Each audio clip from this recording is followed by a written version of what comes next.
It's time for Pot of the Dead.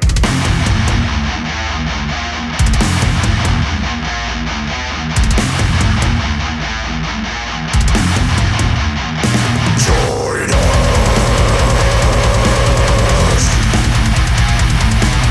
This pulse out. Is that what we're talking about? Yeah. Sure. We're talking about whatever the hell we want. What are we doing here? Yeah. What is podcast? Yeah. Hey, welcome to Pot of the Dead. I am your host, Nicholas, and with me as always are the two ladies, Stephanie and Natasha. Hi, guys. No. On today's episode, we are covering the 2001 Japanese horror film Pulse. Yes, we are. Going into this is our first episode for Foreign Film February. We're a little late to it. It's our party. We can do whatever the fuck we want. Did you girls have any ideas of this film or Japanese horror in general? I had never experienced any Japanese horror or any I don't know if I've even watched a horror movie that was foreign up until this point. So this was definitely not in that realm. So no, I have zero experience and I'm pretty sure any. Yeah. Now I can't say that. I've definitely touched on it now. So As far as Japanese horror, I've only ever seen the Americanized version of The Ring, The Grudge, I believe. But for this movie, I didn't really have any preconceived notions. I knew nothing about it. The name kind of caught me off guard. It wasn't what I was expecting based on the title, I guess. But yeah, that's true. It doesn't fit it very well, I don't think. Well, that's the American localization of the title, because the actual Japanese title to it is Kairo, which translates to circuit. Why do they do that? Because they did that for other movies too. I feel like if they kept the actual name. Yeah, circuit would have made way more sense than pulse. Yeah, circuit makes a lot more sense than pulse, because pulse could be interpreted 1,000 different ways. Yeah. So, but this movie, like I said, came out 2001. It has kind of split views on it and stuff when it came out.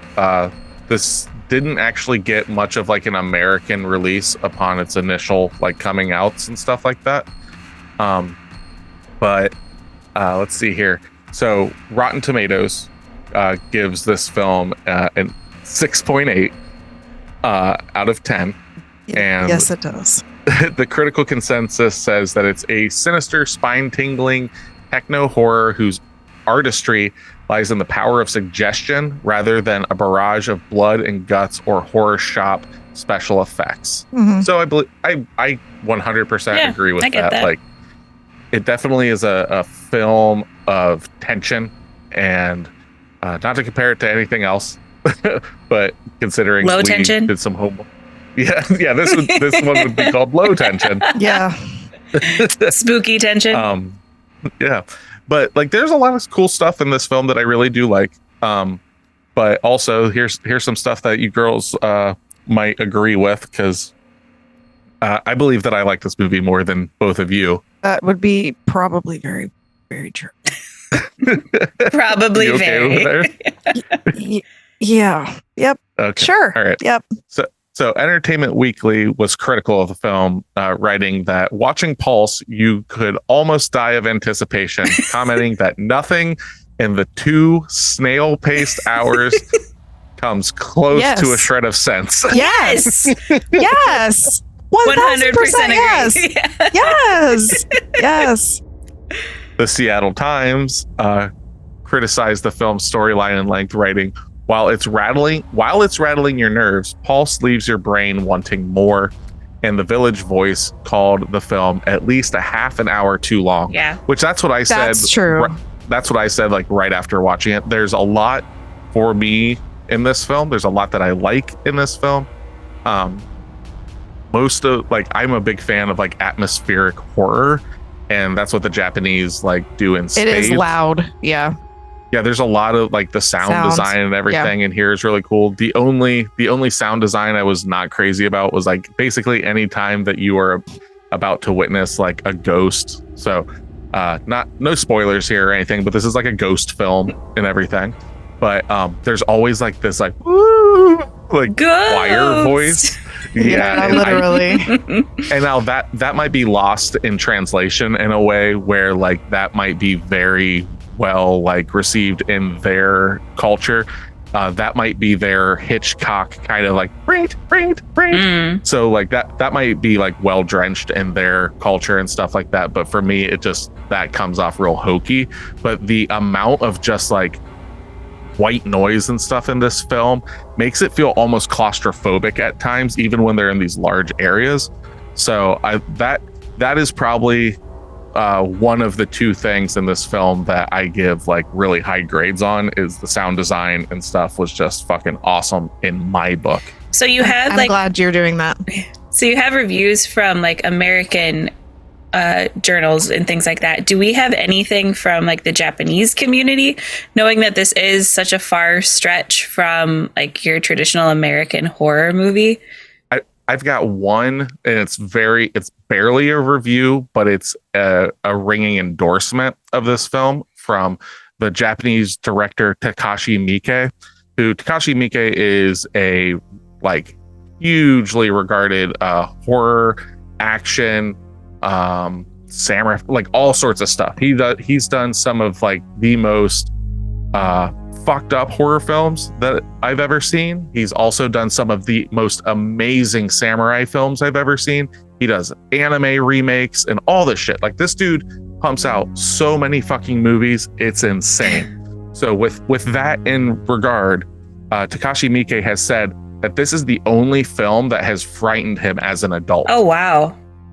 So it must have like, it must really fucking hit like with their culture and stuff, because what I'm able to compare it to is like Ringu, which is the Japanese version of The Ring, like the original Ring, and then Ju-on, which is the original Grudge.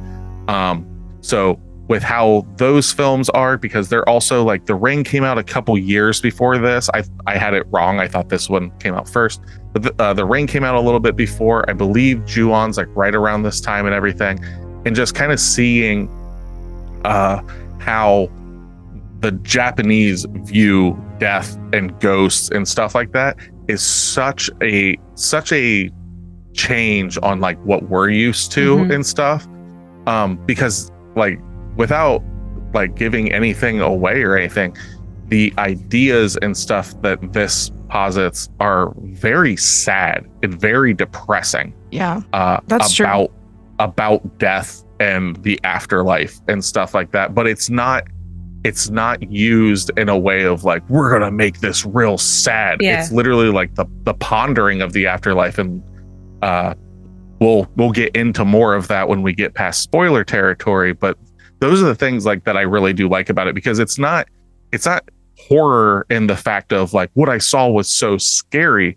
It's the horror of like really thinking about life and death, and that nobody knows what is after life and death, and just trying to figure that out. And, you know, you could be right on what you think is after, but you could also be horribly wrong.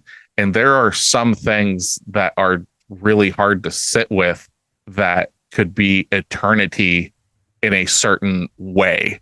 And that's what this movie plays in, is showing you like, you know, it could be worse. It could be way worse.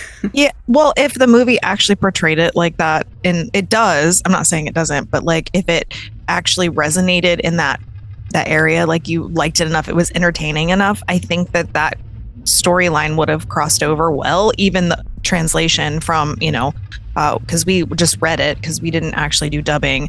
And yeah, we did all Japanese for this one. Yeah, to get the proper actors' reactions. Correct. And so that was good. Like I prefer to watch movies that way, but especially if they're foreign films. But yeah, it was, the movie's premise was what the premise was, but the execution is where I feel like it was severely lacking in. Like if you had told me that like what you're explaining was the movie we were watching, I would have been like, oh my gosh, this is going to be so good. And then what we watched, and I'm kind of like, yeah, it's a movie. It didn't, it Yeah, I don't even know how to describe it. You can cut this part out because I think I'm just going to ramble for a second.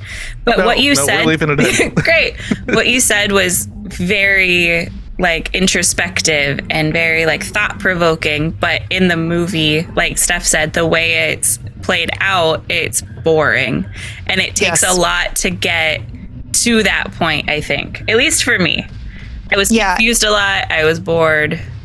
Yeah, I remember you telling me that you were pretty confused watching it, which this film definitely does not give you its narrative. It doesn't hold your hand at all. Mm-mm. It just kind of, it's like a very slice of life film, and things start happening, and you just kind of put things together. Like Steph and I were asking a lot of questions to each other while watching the film. Like, wait, are these the rules of this film? Does this make sense? Blah blah blah. But upon reading, because I came out of the film with a score that, like, I like the movie. I'm not saying that, like, I love the movie or anything like that, but I do like it. I will watch this again and stuff like that. Specifically because of having read some stuff about it and what they were attempting to do with this film. I want to go into it with a different perspective, because I went into it with the perspective of, I've seen Ringu, I've seen Ju-on, and I was comparing it to those films. So I knew the atmosphere was going to be there. But those movies are based around like legitimate Japanese folklore ghosts. And this one is like it's referred to as like techno horror. It's its own thing. It is just basically because of the internet, Childish Gambino's album Because of the Internet, that came out, and then for some reason ghosts are showing up, and that you get that in the trailer. That's no fucking spoilers, you know. But and even then, going into spoiler territory, I don't think there's a lot of spoiler, like, because the narrative of it isn't like twisty turny and stuff like that. It's pretty straightforward. It's just the way that they're getting through the storyline. So like, you know what you're getting into. It's exactly what they say it is. It's not like you can spoil a whole lot, because you have to watch the movie to understand it. But at the same point, still have to kind of watch it again to understand it, really. So. Yeah, and then you have to try to stay awake, because that was Tasha had a problem with it. I usually don't fall asleep during movies, but I was just like, I'm looking at my watch and I'm like, is this over yet? Is this over yet? And then I'd look and it's been 5 minutes and I'm like, this movie is 2 hours long almost. And it's very slow. I definitely got you with that, because I was like, you're like, how long is this movie? I was like, it's less than 2 hours. Yeah. This movie on the cusp, like an hour and 59 minutes. Some and a shit. handful Yeah, of change. I know. So fucked up. Sure. I'm like, oh yay, because like an hour and 30 minutes, we can sit through those, and those are usually like palatable. Like you can handle it. And then even if it's bad, like there's always something that you can just be like, it's an hour and a half. But when you're crossing into that 2 hour territory, it better have some really good character development and some really good scenes that are really drawing you in. And this movie, for me personally, doesn't do a damn thing like that. Like, no, there's very little character development. There is jack shit. Like there's not. And it's also feels kind of repetitive. So I wonder though, if a lot of that kind of stuff is on purpose to kind of go with the themes of the movie, of like with its length and stuff like that, of wearing you down and stuff. I'm wondering if, like, because of like the sound design and all. Well, no, but like I don't think it's spoilery or anything, but just like the idea of isolation and stuff like that. And like how oppressive that isolation can become. Is that? Yeah, I'm wondering if that has something to do with like the length of it, because there's a lot of long shots. There's a lot of stuff that like watching someone just kind of work on a computer that seems really long and everything. And I'm wondering if it's supposed to be the mundanity of existence. So watching this wears you down. Like, I know that doesn't come to like, this is an amazing, entertaining movie, but as an art piece coming at it, where it's like, this is not a ringing endorsement. I don't feel this, but if the movie is boring you to death, that kind of fits the fucking like thing that they're doing in this movie and the lines that they're drawing. I wonder if that's intentional. Well, the acting in this movie is like that too, though, because that's probably intentional as well, because either they're underacting, like all the scenes are just very like this and we're all one tone most of the time, or we're like top fucking notch, like crazy town, which I understand that's you see that in like Japanese anime and things like that, but like we're watching like this is early 2000s, so I don't know if this is maybe in that same time frame that's like normal, or if that's something that they just technically do, because I haven't seen a lot of Japanese films. I mean, I know martial arts films are kind of like that, but they're usually just high energy the whole time. But yeah, it just feels very much like there's no middle ground. It's like we are just living, and then there's like no, we're not, and then yes, are. So well, like reading up and stuff on it, like it gets a lot of like rave reviews for like its dreaminess, and I wonder if that's like it doesn't feel like reality and stuff, and I'm wondering if that kind of comes in, because I can draw a conclusion, like if that's on purpose and stuff, you can draw a conclusion, or not a conclusion, but a line to like oh my god, why am I forgetting his name? Twin Peaks and all that stuff. Give me 1 second. His name is, I have a shirt with that motherfucker's face on it, and I am losing all of the fucking credibility. Like for days, somebody's going to be like, Nick, you need to stop this. Talking about David Lynch. Yes, David Lynch. Jesus Christ. Tasha wins. Yeah, but like, hey, I'm not cutting that out either. Like, people are just going to be like, he's a fucking idiot. Now you know what we live with.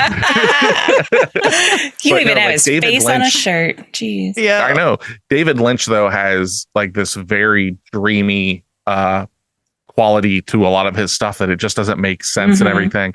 And I know Japanese films, especially horror films, are heavily influenced by that, what's referred to as like Lynchian filmmaking, where it's got a lot of that stuff, to the point where like the video game series Silent Hill is taking Lynch's horror stuff and putting a Japanese spin on it specifically to make it for the American audience. So that's why there's like that weird dreamy disconnect. So I'm wondering if that's kind of where like the acting like is just like, what the fuck is going on? Why is it so disjointed? Why is it like this? And that's where it's like, are we missing something in that? Yeah, maybe that makes sense. And that doesn't mean that it will change your opinion on it, because if it wasn't entertaining to you, it wasn't entertaining to you.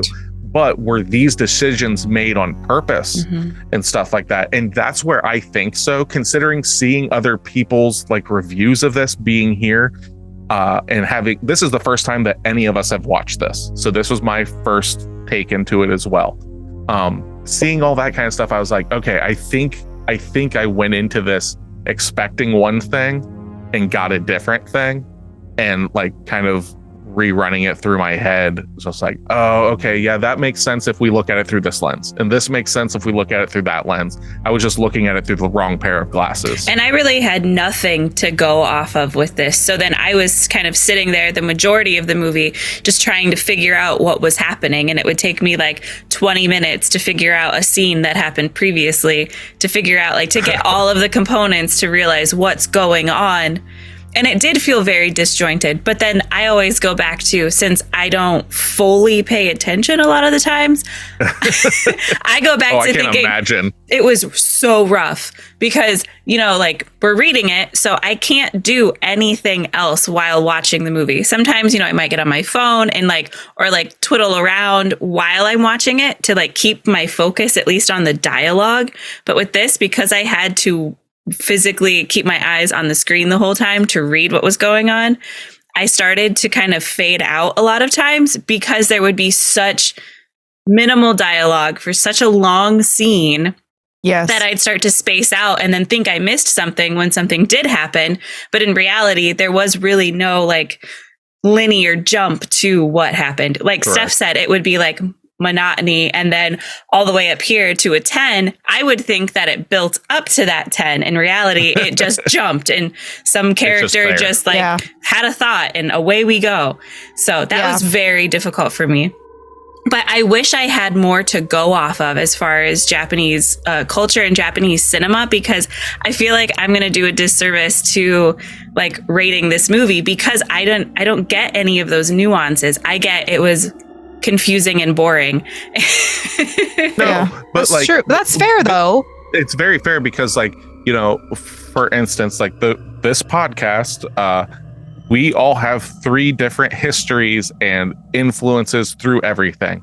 So someone that is a really big J-horror fan will not like your guys' opinions, right, but they might like mine. But then somebody that is new to this like genre and everything, This probably won't be the movie for them. Did the homework just for the podcast and everything, watch this, and we're just like, I fucking hated this. Yeah. They're going to be like, you guys are right. And they're going to hear everything that I'm saying. And they're just like, nope, you're putting way too much thought into this. It was 2 hours that I can't get back. I don't think you're putting too much thought into it. I think that you're trying to connect the dots as to why it makes sense, and right, and in taking into an entire culture's perspective on why it makes sense to them. And I think that there's something to be said about that. Does that make this movie to me any more enjoyable? No. I can appreciate the creation of art in any facet, but that doesn't mean that I like it. So I can appreciate them putting the effort into it. I don't think it was a poorly made film in the sense that like it was some crappy budget that they just slapped together. And obviously it's not, because it has really good ratings for the people who enjoy it.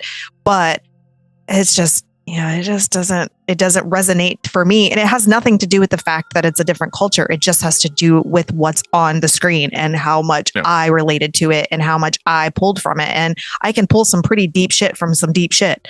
And it just didn't do that. Like we were talking about this the other day, and I was like, this movie, the way that it's played out and like the slice of life feel to it feels a lot like watching The Exorcist, because not in the sense of like it's a, they're not being possessed or anything like that.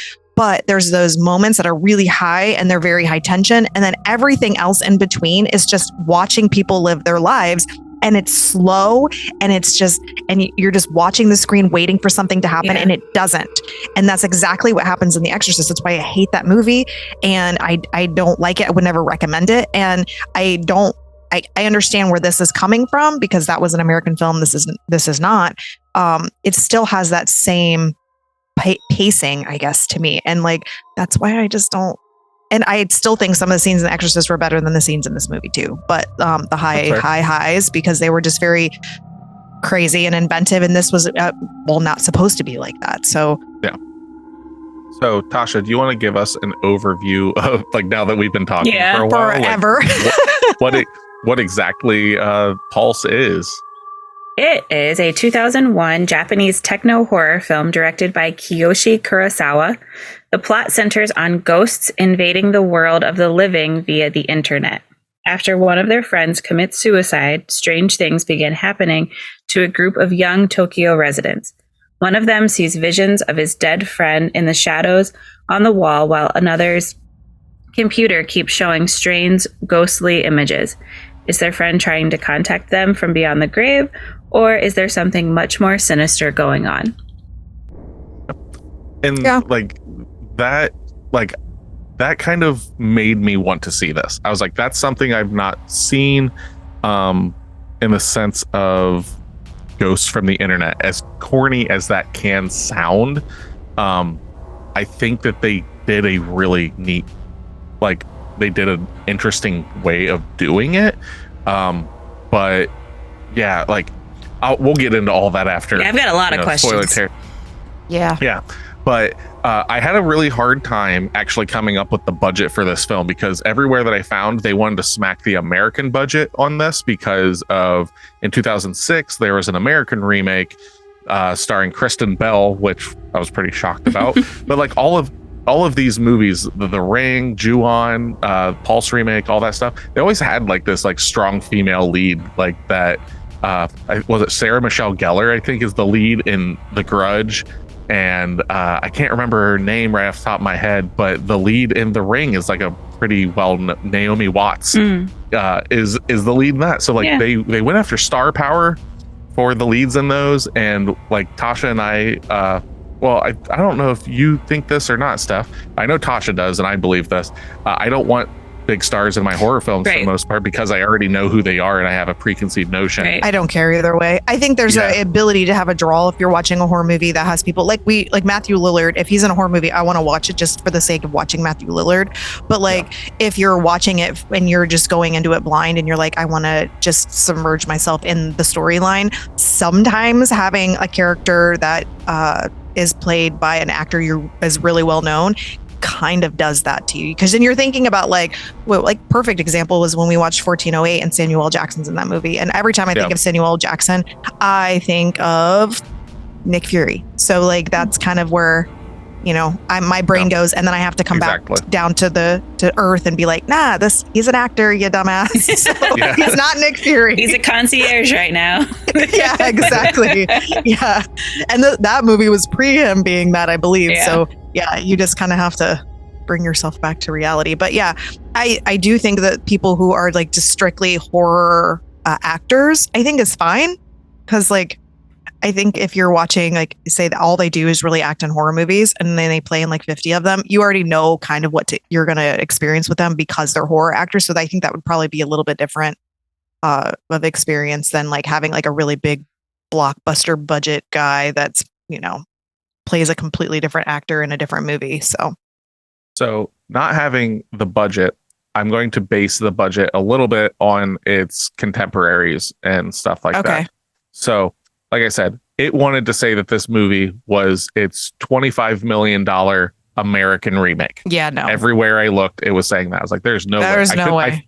I found its box office, which its box office makes sense and everything. Because this is a cult classic. This film wasn't like, it didn't like come out and like everybody was like, amazing. Like there's a lot of stuff even that's like, I believe Inverse.com has an article about it that says this forgotten Japanese horror movie is the scariest thing to watch in 2020.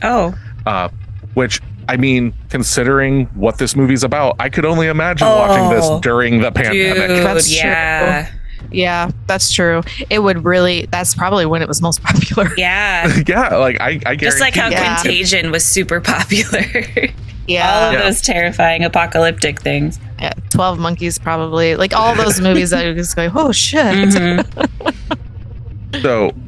So like The Ring's budget was 1.2 million. Like, or Ringu, the original Ring. Okay. This is probably in the same. We can probably surmise, and that came out like 3 years prior to this. So we can surmise that this was probably made in the vicinity of $1 million. Yeah, between 1 and 2, I would assume. Yeah. Yeah. So what do you think? It ended up raking in worldwide, its box office? Oh, well, you said it became a cult classic, so correct. So that means that it didn't do shit in the box office. Yeah. That's so fucked up, but it's true. I'm gonna go with like $1 million. I'm gonna say this movie was just like we don't maybe 1.5. What do you got? 2.5. 318,000. Oh yeah, wow. 451. Yeah, nobody liked this movie when it came out. Well, okay, so this movie when did this come out? Give me a specific time frame. 2001 in Japan. Okay, but what month? Oh, I have no fucking. I feel like that might not necessarily matter or like have the same like conversion. Like we want Halloween movies to come out in October. No, I'm talking because in 2001, depending on when this came out, that was 9/11 and the world was all fucked up. Because I understand that like they're not American, so this didn't happen to them. But if people are like dealing with all the bullshit, like, everybody gets touched by really bad shit that happens. Like we have stuff going on in the Middle East right now, and we are experiencing like our own stuff because of it. Not anything compared to them, obviously, in any capacity. But I wonder if that has some play into, world stuff. Its original distribution it was first released in Japan on February 3rd, 2001. Okay, so then it doesn't count then. Okay, I wasn't sure if it was like, It didn't come out in the United States though for 4 more years. Oh, okay. So like it didn't get a release, it seems, like in the States and stuff until the American remake came out, and then it came out because it's like, hey, here's what it's based on and stuff like that. So kind of taking that into consideration, like, I mean, that makes sense then. Yeah, and we're gonna see that with these films for the most part for February and stuff is like not having an American release and stuff really can change like how much money you're making on the back end and stuff like that, because our culture is so built around celebrity and going and seeing movies and stuff like that. Yeah. I mean, shit, this podcast is literally just built around watching movies. Yeah. So, but so in 2001, we actually are doing almost back to back. Was our last episode 13 Ghosts? Oh yeah. Nope. No, Yeah, our last movie X. was X. Oh, X. Okay, so skip back over X and go to 13 Ghosts. These came out in the same year. But then watch X. yes, don't no forget shit. to watch. Don't forget to Always watch it. watch X. And then listen Yeah. to us talk about it. Don't Yeah. completely skip over it. Absolutely. No, Don't skip that. no. That's the movie you But should no. be watching out of all of these. Let's be real. This came out the same year though as like 13 Ghosts for 2001 in horror, which we talked about in that episode. I'll go over it real quick. I have a different list than I had last time. Last time I said The Others was the top horror film for that year. It was actually the second top horror film for 2001 because the movie Hannibal came out that year. Oh, that and was actually pretty good. Made a stupid amount Yeah. of money. Not shocking. No. It made $165 million. Damn, for a horror movie, So- that's good. Yeah. Yeah, it almost doubled what second place was. Damn. So it ran away with it for Okay. that year. Yeah, but that movie was everything. good. So, and yeah. But yeah, so like that, I only have like American box office, like it's mostly American films just Yeah. because of distribution and stuff like that and all that. But yeah, so this came out basically in the States during the American J horror boom. So that's when you started getting, The Eye, The Ring, all that stuff. Okay. And I was not a fan of the American remakes, but I liked the ideas. Like my introduction to J horror was The Grudge. I actually saw The Ring after I saw The Grudge, and then just kind of went and checked out. Oh, Yeah. there's like I was very young, like we don't have a big scope in front of us of understanding that there are different cultures unless you are witness to those cultures. And we grew up in cornfields in Yeah. Ohio. So And our movie places that you could rent didn't have anything like that, Right. really. correct. Like I don't remember really seeing any foreign films Mm-mm. outside of like martial arts films and stuff like that Yeah. through my grandmother. Because like even then she was a big horror fan, but like it was like just what came through Suncoast Video and all that stuff. But yeah, so it'll be interesting to see what we all have to say after the spoilers. But I do have one question before we get into spoiler territory. Okay. And that is, did you guys find anything new this week that you kind of want to champion to anybody? Champion. Fargo season 5. Oh yeah, Okay. you said I haven't watched anything else regarding Fargo, but I really like Juno Temple. If you've watched Ted Lasso, she's in it. John Hamm's in it. So, yeah, I'm into the second season or the second episode, but it has this like dark comedy humor to it that I really appreciate. It's, I guess, kind of horror adjacent if you wanted to keep it in that realm. But I'm going into it knowing nothing about the Fargo universe. Like I said, didn't see the movie, and so far I really like it. So There you go. Nice. I know mine, but I know what Nick wants to talk about, so we're gonna give him the floor so he can spew his excitement because I already know what he's going to discuss. Well, I've got two things. Okay. spew his excitement. He is. That He's been sounds going on about us gross. all week. Yeah. Now, I guess I'll talk about the one that Steph is alluding to. Yeah, he's talked about this every single freaking day, all week long. Okay. It's the greatest season of television that's ever been made. Oh, Period. End how did I discussion. not Yeah. know this? I know. Come on.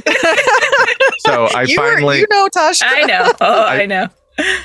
I finally finished. I'd been putting it off forever. I watched the first few episodes of it, and then this past week or so, I finally sat down, rewatched from beginning to end the first season of True Detective that came out on HBO back in 2014 with Woody Harrelson and Matthew McConaughey.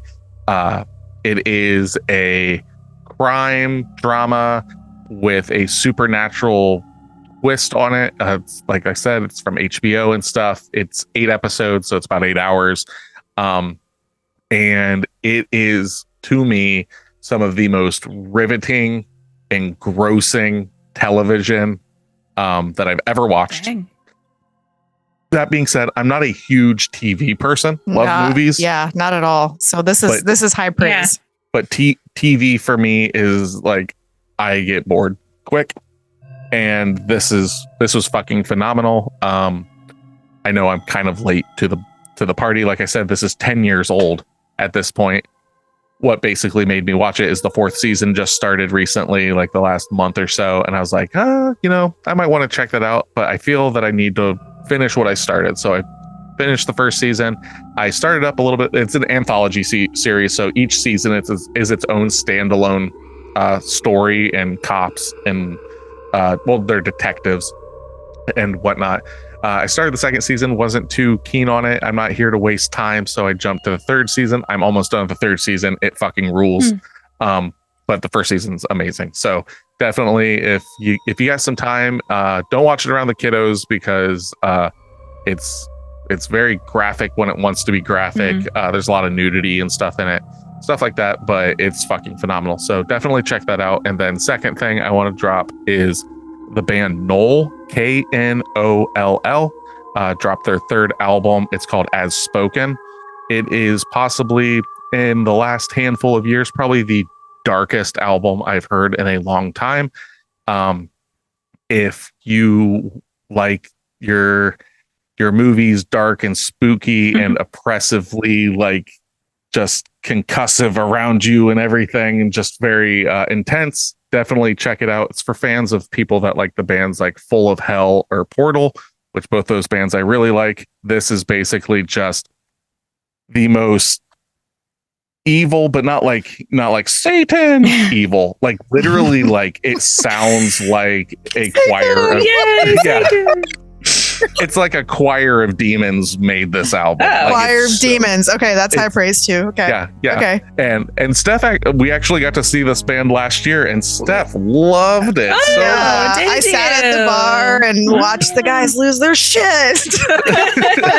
but yeah, that's my other one. Okay. Knoll, As Spoken. You can find it on all the streaming services, and they are very, very important to me. They are independent completely. They do not have a record label and everything. They do it's very DIY. They do their own thing. So they're going to be touring the US. They've got a European tour coming up and everything. So definitely go check them if they're in your town. But That's awesome. Okay. And so mine is an oldie but a goodie, I guess. I'm rewatching a series that I forgot how much I love this show. So I couldn't find anything to watch. I finished season 1 of Reacher, and I was like, do I want to carry on to season 2? I wasn't sure yet. So I probably will at some point, but I decided, hey, what's something good? Well, Prime has it on their stuff now. So Bitten is and this fits with our horror podcast, is a werewolf show. It's based off a book series by Kelly Armstrong. I have not read the book series, but I do know about it. And it's a romance, but it's also got a lot of gore, and it's literally just about a werewolf pack and them dealing with mutts, which are people who do not run in packs, basically, and having to police them, and them causing a bunch of havoc. So it's so good. It's so good. And it's very dramatic.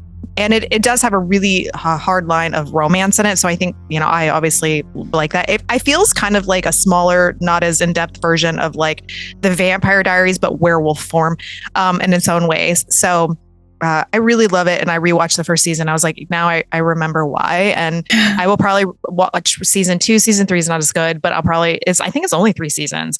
But yeah, that would be my week thing. I wasn't feeling well, so it was like, let's lay on the couch and watch some TV. So that's what I did. Maybe the werewolves will kiss my tum tum and make me feel better. I mean, if Clayton Danvers wants to come visit, he can come visit anytime. Is he trailer trash? I know you're into trailer trash. No, he's a professor. So does he have tentacles? No, he's a werewolf. But he was bitten as a werewolf. He wasn't born a werewolf. So that's kind of different. He was born an octopus. Yeah. And yeah, so that's pretty much it. And tonight I have my my first book club at my house. Woohoo. So yay. Yeah. We finished I finished the book, the Blackbird and Butcher and Blackbird book, that everybody's going on about, which is the one I was talking about last podcast, which is about serial killers falling in love. And I did not love the book, but it'll be really fun just to hang out and talk about why we all loved or did not love the book, and nobody will ever look at cookies and cream ice cream the same ever again. So all right. So this is a movie club. So if you have watched Pulse, stick around. We're going to give our actual, like, real deal high fives, low fives, thumbs up, thumbs down. Yeah. I think we kind of cover that a little bit, but we'll get more. We're gonna really go what it was like in scenes and stuff like that. We're not gonna hold anything back. I don't think this movie has scenes. It's just one long ass slow scene. Shut up and let me get through this. Just get fucking through it, Nick. Come on. This is a movie club, is what he's going to tell you. Go ahead. I've been telling you that, but you won't shut the fuck up. To tell you. I'm sorry, guys. I'm sorry. Anyway, this is a movie club. The last 10 minutes or so is what. Shut the fuck. Oh my God. Just go. Are you good? Roll with it. You're welcome. You're welcome. Thank you. The last 10 minutes or so of the episode, we give out homework for next week. So if you still want to watch Pulse and are interested in it and you just haven't had the time and stuff, skip to the last 10 minutes, check it out there. Pulse is viewable on Peacock. That's how we watched it. Yeah. It's in its original Japanese form with English subtitles and stuff like that, which is, in my opinion, the preferred way to watch any foreign film, because then you actually get the true performance of the actors. Whether True. you like their performances or not, you're getting what is intended on the screen. You're not getting authentic. like, well, hello there, I am Jimmy. You know, like, you're not getting that. So, and their mouths don't match. Yeah. But so we're going to throw up that spoiler warning, and then we are going to talk about 2001's Pulse. So if you want to be a part of our club, you can find us at facebook.com/podofthedead, or else on Instagram at pod_of_the_dead, or on TikTok at podofthedead. If you want to email us any questions, any complaints, or movie recommendations, you can email us at podofthedead666@gmail.com.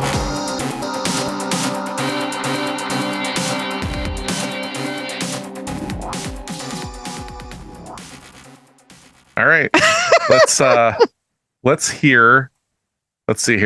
Let's get the 10 out of 10 out of the way, I suppose, for our reviews that we found online. Okay. Go for it, Tasha. 10 out of 10. So I probably am going to be more on board with this review. Yeah, I'm giving it a 10 out of 10, but I'm excited. I mean, they also said some things that I also agree with. So this is a very long one. Okay, so here we go. Sorry for the hyperbole topic, but I mean it. I'm a horror movie fanatic, and I have become desensitized to cheap scares with loud noises and murderers running around with axes. I am very picky and only like 1 out of every few dozen horror movies I watch. Did Nick write this? No shit. I'm very like that because I like what I like, goddammit. I also don't like nonsensical horror that uses creepy images as a gimmick without actually bothering to make any sense. So when I say that this is the creepiest horror movie ever made, it is not hyperbole. That's it's not. It might not be hyperbole, but it is definitely a gross overstatement. But not for them. This is their opinion. I know. Right. That said, this movie will bore or confound the average horror movie watcher. That's the part I agree with. Yeah. Also, this part. It's not linear or logical, and it doesn't explain everything that is going on, but it doesn't have to. I disagree with that. I would like to know an idea of what's happening. This is an apocalyptic horror movie about loneliness and how people may become distant islands and ghosts even though they are connecting through technology like cell phones and the internet. I don't know how anyone can make a horror movie about loneliness and make it creepy as hell, but Kiyoshi Kurosawa pulled it off. That's all you need to know. Experience it with the lights off, no breaks, noise, or distractions. Dude, I tried that and I was asleep in literally a half an hour. Yeah, but you're narcoleptic. Like all of this in here is just grounds for me taking a nap. Yeah. So do all of that, or I will lock you in a room with a depressed ghost and tape the door shut with red tape until you become so lonely you will evaporate into nothing. Hell yeah. I like that review. Yeah. Like It's very well written. Yeah, and I think I that agree with a lot. they explained the movie. Yeah, and that's the thing. Like they kind of touched on it a little bit there, and on the overview of the episode is there's a lot of imagery in this that's not blatant imagery that will stick with me forever. The red tape doors, and the black smudges on the wall. Yeah, those are very symbolistic. Yeah, for me, that's so memorable for this film. Yeah, it fits really well with the film for what it's trying to accomplish, I think. Yeah, that's actually probably the better parts. I never go into the movies that we're watching. I always go into them blind. I don't want to know what's going on. But for this one, I wish I would have read a review, not necessarily a review, but a deeper synopsis. So then I could have at least bare bones understood what was going on. Yeah, I understand that. Yeah. Okay. Because this is, I would say, definitely when it comes to, I don't have the list of the films that we've watched, but I definitely would say that this is the most, I don't want to say confusing, but it's like very, oh God, I don't even know the words to use. It's like when I was saying like dreamy and stuff like that. This is definitely like the most, the least, not the most, the least a movie has explained what is going on. Except for in the library. That was the only time in the whole movie that there's actually like a guy that comes out and basically spells it out for you what's going on, because people up to this point, which is like halfway through the movie when this guy comes into the show, and it's basically like, well, this is what's actually happening. And then that's where you actually understand what's going down. Because up until that point, you're like, what the fuck? And so he's sharing with us. Even then, that's his thought of what's happening. Right. Yeah. But it's still sharing with us what the reality is. I feel like, and now that I'm like reflecting on this movie a little bit before I read my 1-star review, I feel like it's like an art piece in a sense that you have to go into and then interpret however works for you. And it's really slow in that way, and it's not hand feeding you. I think that's kind of what I was trying to get at with like, this is for all the movies that we have watched. This is the movie that is most that it is not given to you on a platter. You have to think about it afterwards. Yeah. Which most of the other films that we have watched, like I said, nothing comes to mind that is anywhere near. No, but I think like The Witch does have some of that in it because it's a lot quieter of a film, and it's just visual, and this is kind of the same way. I just think they do better in explaining with the visuals in that, and they don't But that one still is very linear and very cohesive, where this one is so scattered where like you're not even 100% sure that like people are alive or not during half of this movie and stuff like that. It's very interpretive. Yeah. So it's definitely like that. It's it's okay. So we're gonna get to 1-star. Yeah, let's hear this 1 out of 10. Absolutely horrendous. The plot didn't make any sense whatsoever. Are you on par with this, Tasha? Yes. I thought this would be a good thing to watch based on the trailer, so I decided to watch it with my friend. However, we were both majorly bored and let down. This movie had me almost falling asleep. The trailer only cut out the bits that seemed at all interesting with some spooky music over the top of it to make it seem good. So the trailer apparently was like making this appealing. Scenes were too long when they didn't need to be. There was no jump scares at all, and we were both confused throughout the entire movie. I wouldn't even bother watching this terrible excuse of a horror thriller movie. It's just 118 minutes of pure emptiness. But that's really showing of like what the movie though is about. Right? Yeah, that could be the tagline. Yeah, that's true. Their 1 out of 10 review is so on point though with that. Yeah, literally.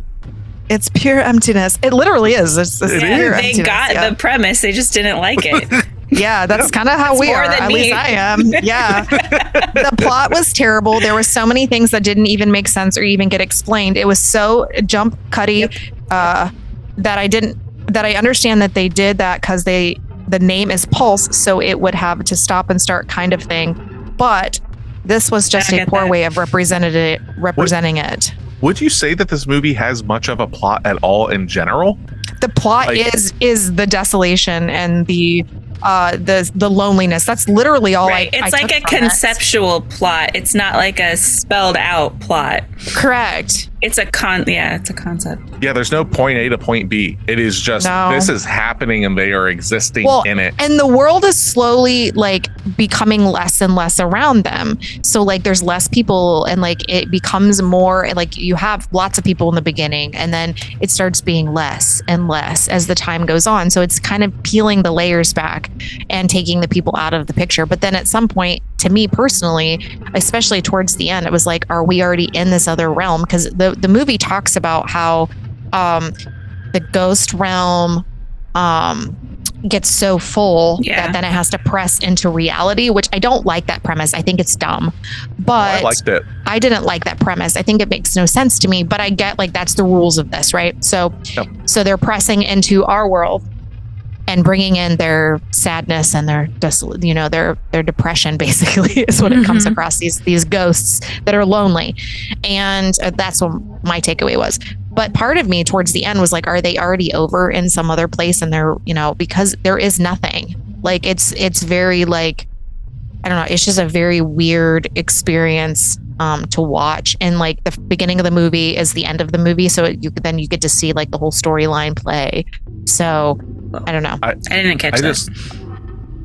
I just like the like the movie is almost like a 2-hour painting of spiraling into depression. Kind of. Because everything, like, it doesn't matter if you want other people to be there and stuff. It's that they're just every connection you have is disappearing and you are eventually just left to your own devices and to yourself. And the main male protagonist that's in this is so hard up for trying to keep someone with him, and everyone just keeps disappearing and going away and stuff on him. And I think that's where this movie kind of hits for me, is just that isolation, but not like, it's not scary because of the isolation. It's the scariness of or the fear of being alone, like Forever. fully alone, even when you die. Yeah. That the other side is just more of that, and that is horrifying. Like that right there is like, at least if you go to hell or to heaven, there's something, but to literally just be left alone for all eternity in a cycle and stuff, the idea of that is where I think like when you've got like Takashi Miike saying that this frightened him, I think it's because it makes you reflect on your mortality and stuff like that. And that idea is very frightening. That's true. Okay, so the rest of this review, we're not done. here. Sorry, guys. I thought we were sorry. done. I'm sorry. Wow, I got 3 more paragraphs here. Jesus. They're not very long now. So I'll finish it. I'll reread the last couple sentences I just read. So is jump cutty, and I understand that they did it caused the name to pulse, so it would have stop and start kind of thing, and that was just poor way of representing it. The sounds were also boring. They kept on playing this static computer glitch sound, which you can easily find on YouTube, and repeated it numerous times throughout the movie. I would have hoped this was like The Shining kind of level, but putting this movie in the same category as The Shining is just offensive to even think that thought. I highly would not recommend this movie. It really is not worth it, especially if you are a horror and thriller fanatic like me. How is this a thriller? And how is this like where- The Shining? Aside from just like because the there's, ghosts in the bar. Yeah. What the fuck? That is like, I don't never, know. Because like never the in a million years would I ever desolation. draw that line. Like It says the he's- category but- as The Shining. I don't. I no fucking I don't clue. know. And the sounds were the least boring part of this, in my opinion. And the fact that you can find a dial-up computer tone on the internet means nothing. Like No, I wonder how old this person Yeah. is. Maybe they didn't live. they during didn't know dial-up that it times. existed. Yeah. It was an actual thing.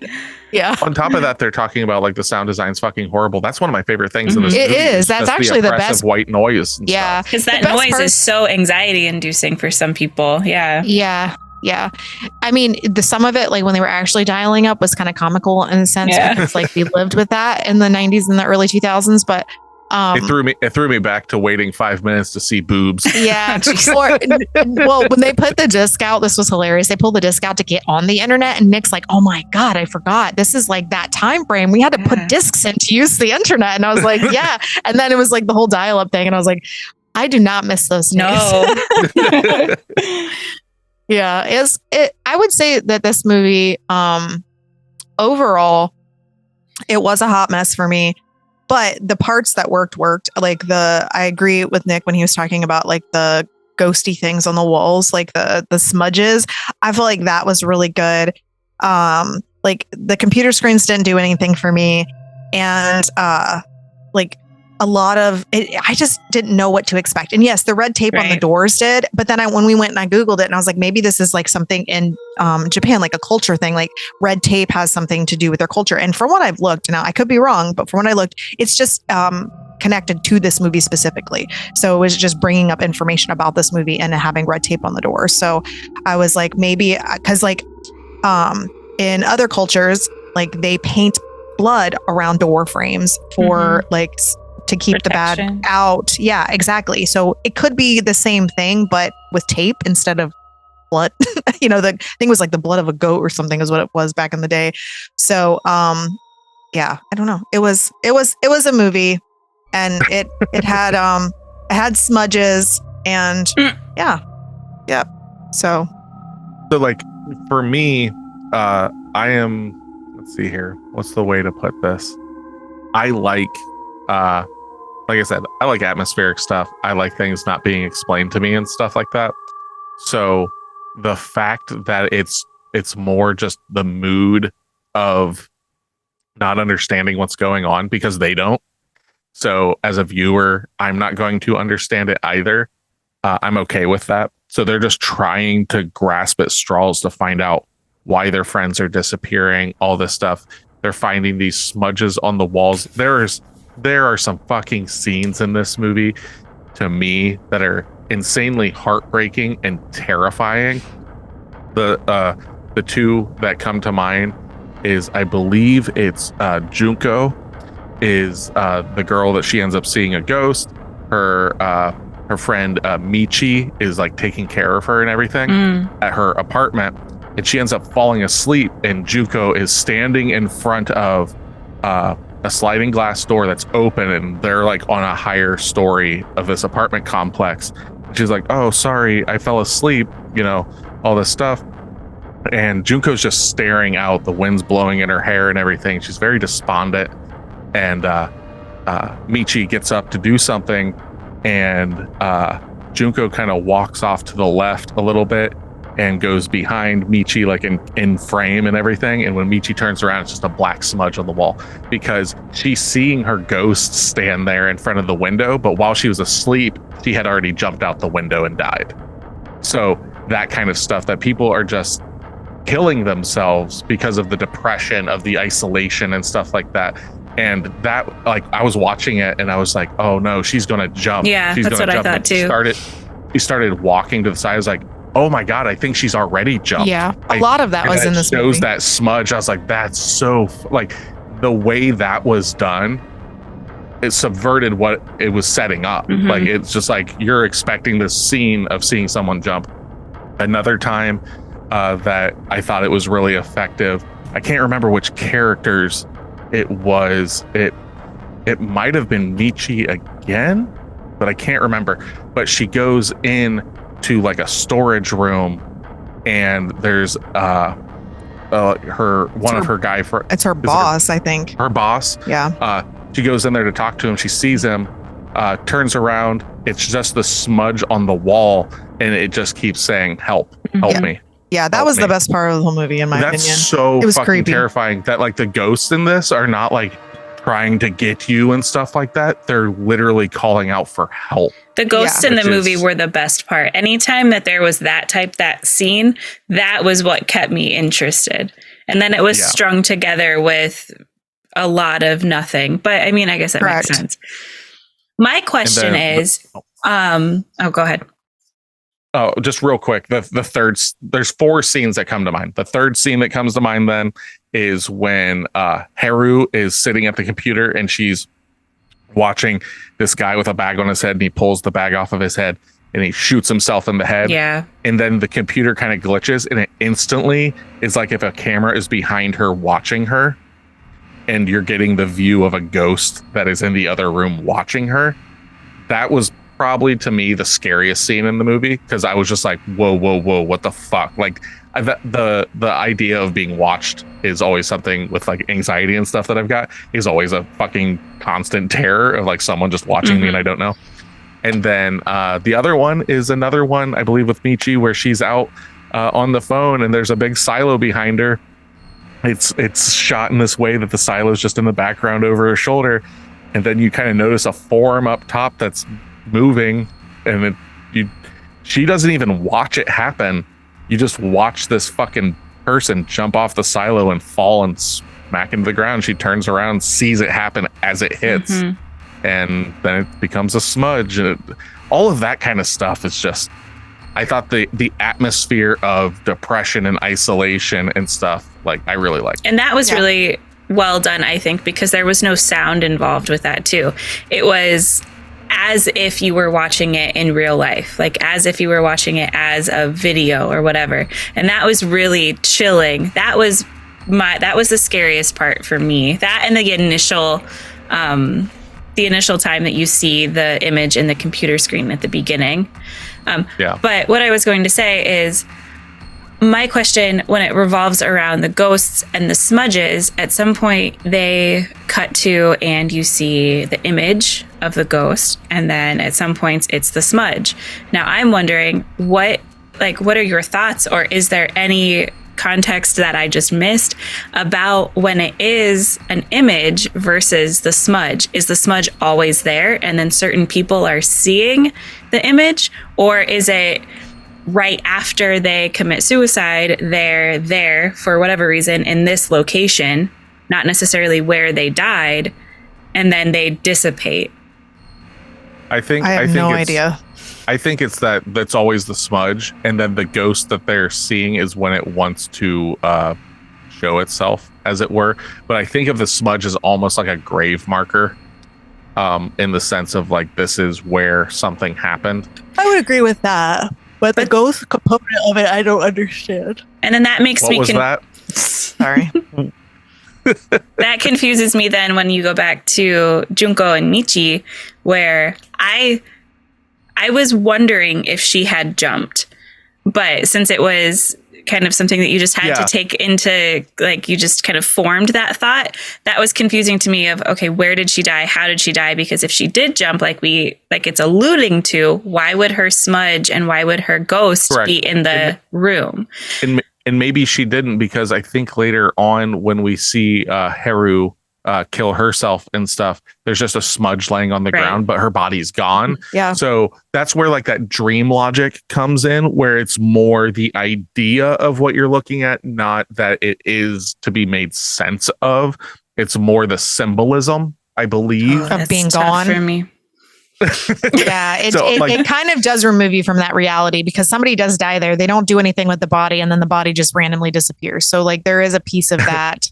And then I'll give the movie gets some of the worst scoring from me when the smudges decide to disappear into like ash. Right. It is some of the worst CG I've ever seen, period, end discussion. Right. That they could have just not done that, just flat out. So I'm trying to figure out like the rules to this. So they see something on a screen, or they see a ghost, or they go into one of these red taped rooms, then they're embodied with the, like, is something like changing their like their thought processes? Are they depressed because they saw a ghost? Like, what is imparting in them to then they are slowly declining?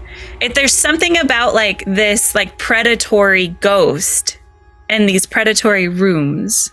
The only thing that makes sense to me is I believe it's Haru talks about what is the difference between being alive and dead when these people are just online. They're not, because like, this is definitely like when when that article was talking about for 2020, like how horrifying this would be.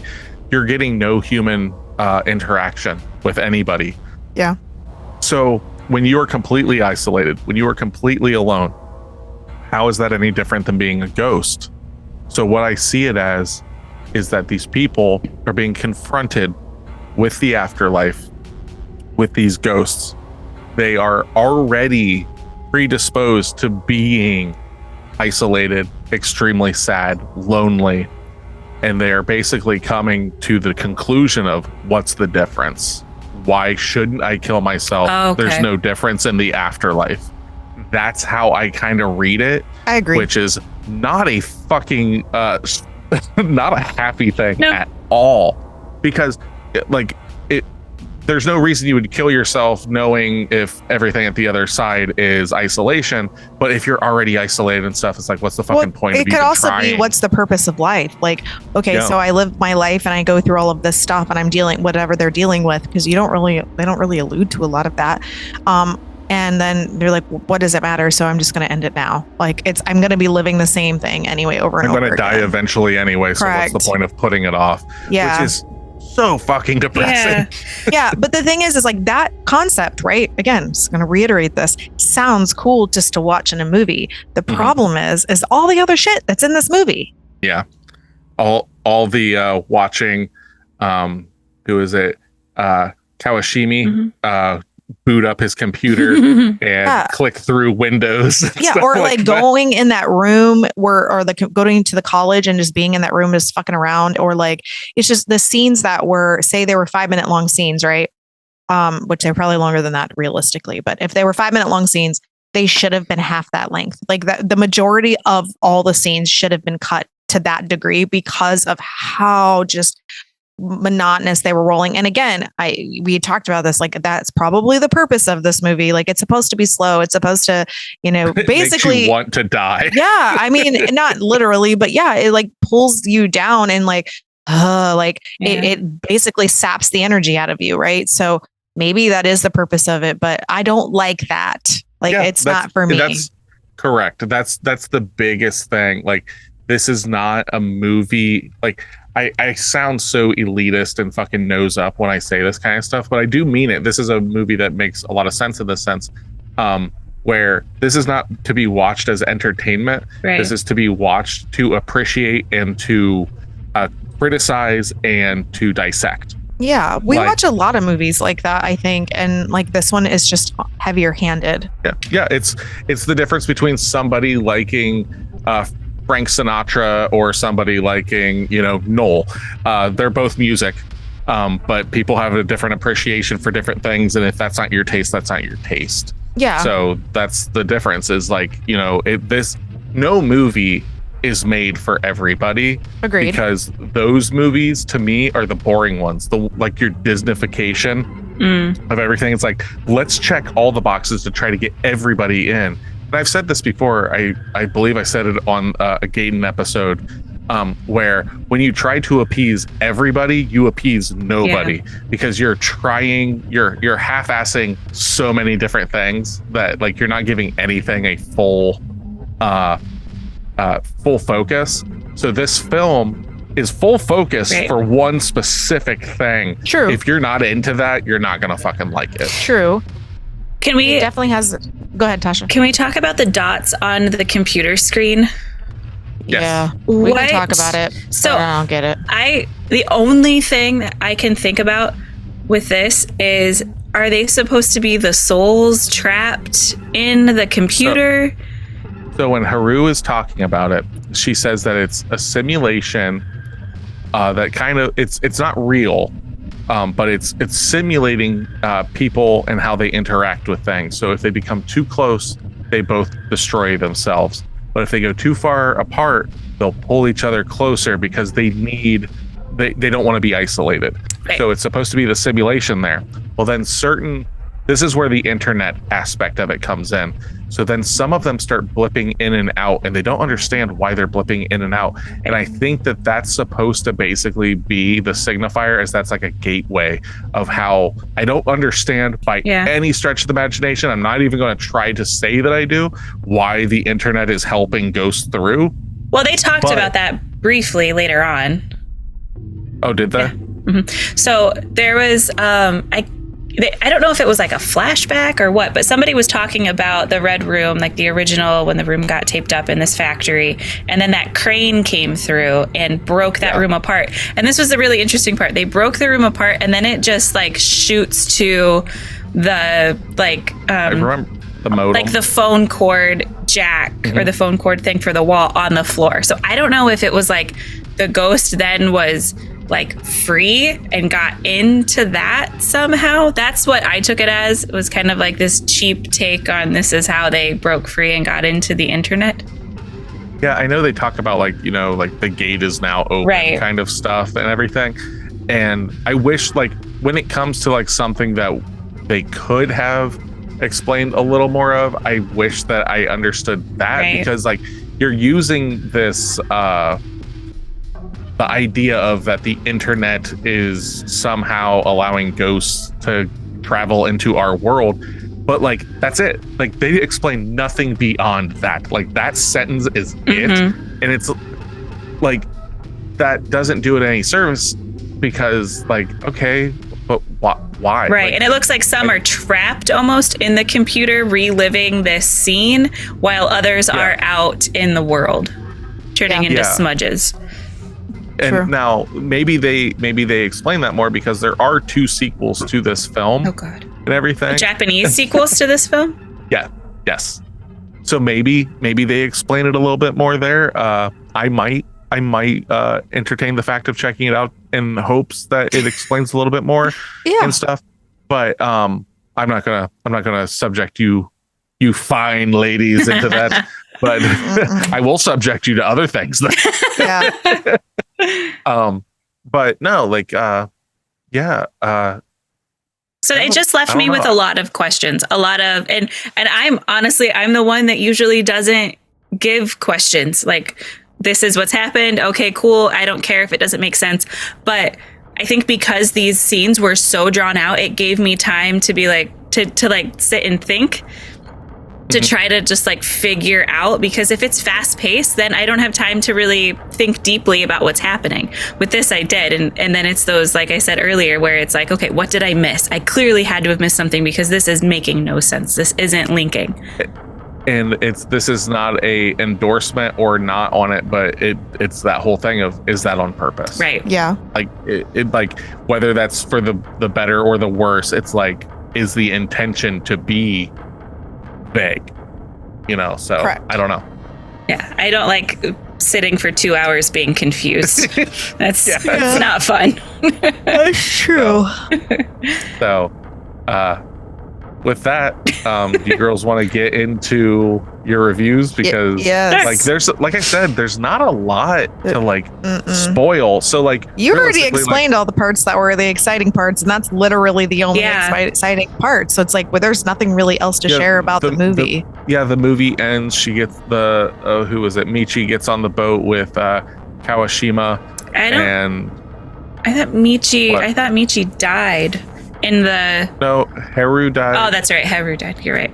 Yeah, it was me. I believe it was Michi and Kawashima. They make it onto the boat, and then Kawashima dies, and that's the end of the movie. Like it's they're like, we're just gonna keep going until we can't. Like that's always this thing of like trying to escape it. Like there's an end to it, but it's the entire world. Like it gets to the point where you see like this massive plane crash over the city, like everybody's leaving, everybody's killing themselves, but there's no bodies, there's no it's no chaos, it's just very quiet and very correct. It's the act of isolation. Everything is it's not how it's happening, it's that it's happening. Right. Correct. Everything is going away. And that's basically the whole film. It gets to the point where it's just Michi and the ship captain. And that's it. Like that's the end of the film that we know of. And she's like, I'm here with my best friend or something like that. And then you see Kurosawa just kind of like be there, like draped over, and then just a smudge on the wall. Yeah. So weird. That's that. Yeah. All right. Who wants to be the first to give their reviews? I'll do it. Okay, you can be the sacrificial lamb. Let's go. Yeah, I'm not there. We already talked about the movie and gave our perspectives. Like, I don't have anything further to say other than it was a movie. If you want to watch it. I would prefer, if like I do, to watch it with like the reading instead of it being dubbed, because I think being dubbed would probably take away the entire aspect of this movie.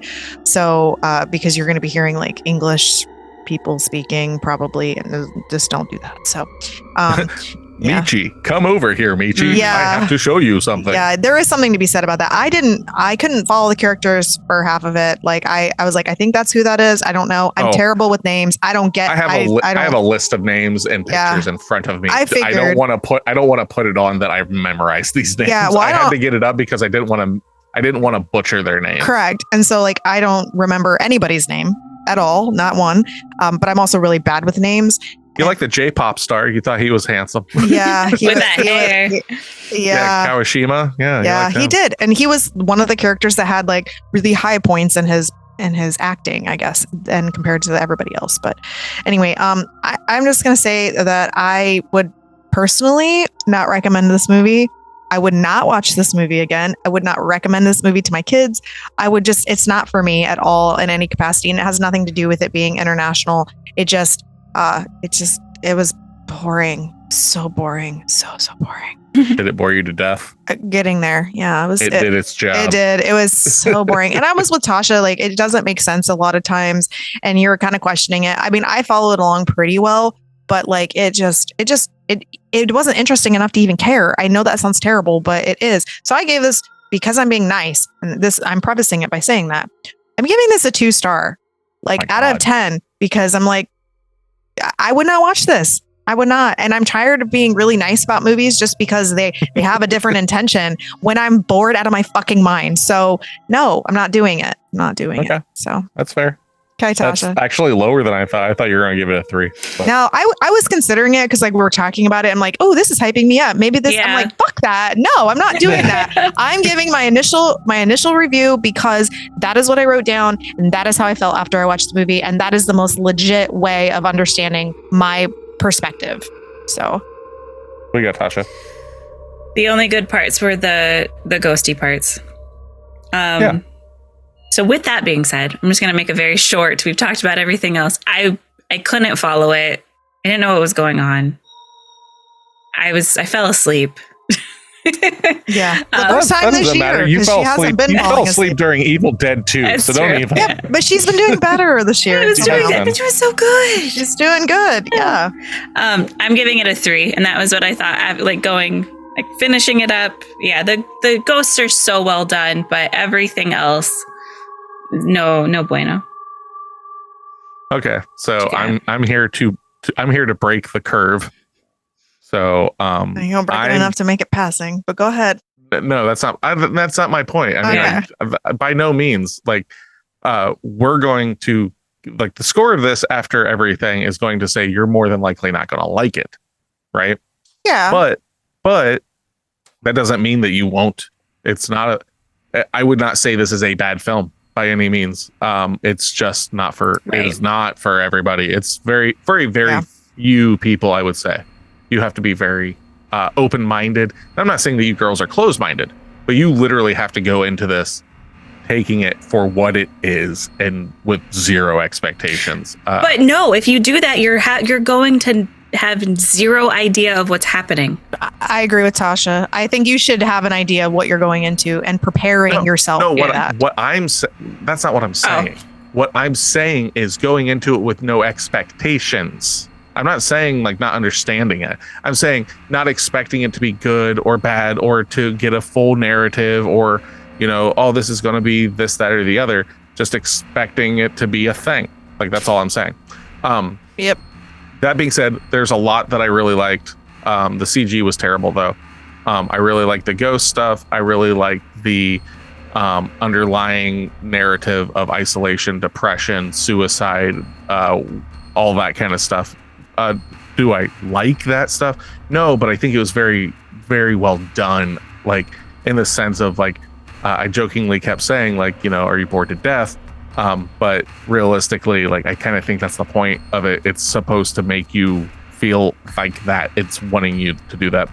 I love the ghost in this film and everything. All that being said, I'm giving this movie a 5.5 out of 10. Like I said, I bounced around on it a little bit. The reason I had it kind of at a 6, I dropped it to a 5.5 specifically just because of its length. I wish it was a little shorter. It would have bumped up a little bit more. But yeah, so that gives us a 10.5 totally for this film, which basically comes out to like a 35%. You are correct. Yeah. Yeah. I will say, while my score is very low, I am interested in watching more Japanese horror movies. Agreed. Just to see what it's like. Yes. Yeah. I agree. As long as it's not slow. Like, my biggest thing is it just has to have better plot and not be so slow. Like, that's just not my thing. Yeah, like, and that's again my only defense for any of that, realistically, was the intention to be that. Yeah. That's it. That's all I got. But yeah. So if you stuck around this long, it's movie club time. Whoop, whoop. So for next week, we are going to be watching a French horror film. Mm-hmm. We ourselves, a little behind the curtain, we've already watched this together. We actually got to watch this just last night. Mm-hmm. All of us side by side in unison. Yep. We don't get to do that very often. So that was amazing. That's nice. But we are watching the 2003 French slasher film High Tension. Yeah. This is you can watch this on Freeve and Tubi with ads. I would suggest you watch this without ads. So you can rent it on Prime. You can rent it for like $3 or $4. You know, that's what we do. I would suggest doing that. It's dubbed, but you're also getting a lot of French in it, so it's all over the place with that. It is. You have to read a little bit, but then some of it's English. But when it is dubbed, it actually is not like terrible. It's actually pretty decent. Correct. But yeah, so we will be watching the French slasher film High Tension for the next episode. I'm very excited to talk about that. Yes, so am I. Yeah, I was very excited to show you girls that movie. Yeah, it was. Oh, I know. And then also, don't forget to stop by our Facebook and our Instagram this week for our weekly question. Yes, and if you got any questions, complaints, all that stuff. There's always a commercial earlier on in the episode, but I'm going to say it anyway. Hit us up at potofthedead666@gmail.com. We always want to hear from you guys about questions. Or you can DM us on our pages too, on Facebook or Instagram, because if that's easier for you. Yep, and we've got what's the other one? The TikTok. Yeah, we got the TikTok. We're doing more on that now, so you can hang out with us there. Yeah, so the whole big thing is, realistically, at the end of the day, is to make this a movie club. Yeah.